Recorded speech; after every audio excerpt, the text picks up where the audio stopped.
Yeah, let's start with the turnaround. Okay, the turnaround. This is kind of an important concept for the playing maxing, right?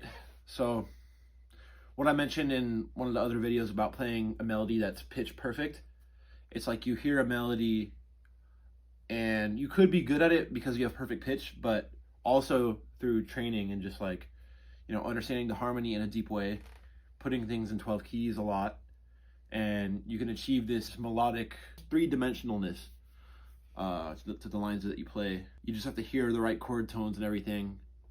But that's really what the masters are doing back in the 50s and 60s when they're playing over these songs with all the 2/5s. They were really good at doing that. But one thing I would like to find out is, hearing the stories of how they recorded it and were some of the cats reading versus from memory. I mean, I'm sure a lot of them did from memory.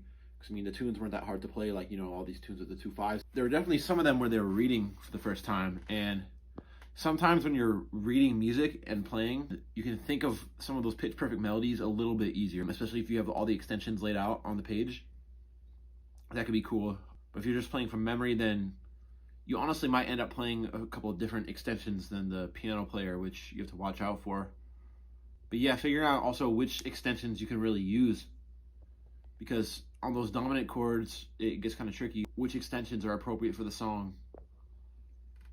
And I can just think of so many examples similar to that, like not just dominant chords, but like, when a tune goes 1-6-2-5 or 3-6-2-5, and on the 6, if they make it dominant or just keep it as a minor, it's a really big difference. Da da da goes to D minor. No, D minor, not that augmented 9. D minor.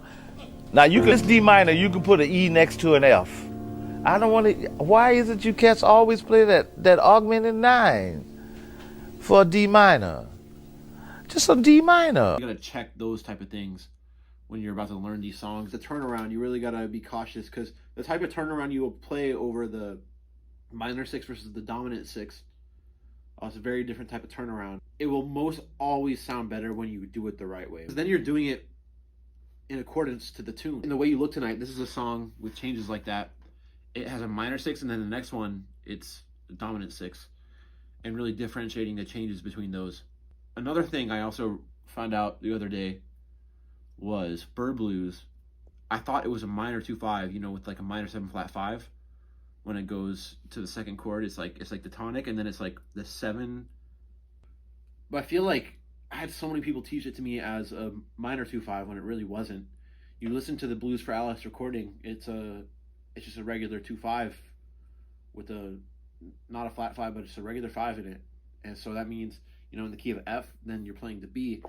Whereas before I thought you played the B flat. Blues for Alice was always a tune they used to teach us that it's not a minor 2/5. The turnaround is a very complex concept, but you know what it is when you hear it. Like, you hear a horn player or a guitar player, they just have so much turnaround in their playing. Herbie, you listen to somebody like Herbie, he's got so much turnaround. He's taking these phrases from all the way over here and just like doing the right turnarounds to get it to the exact point it was intended to be.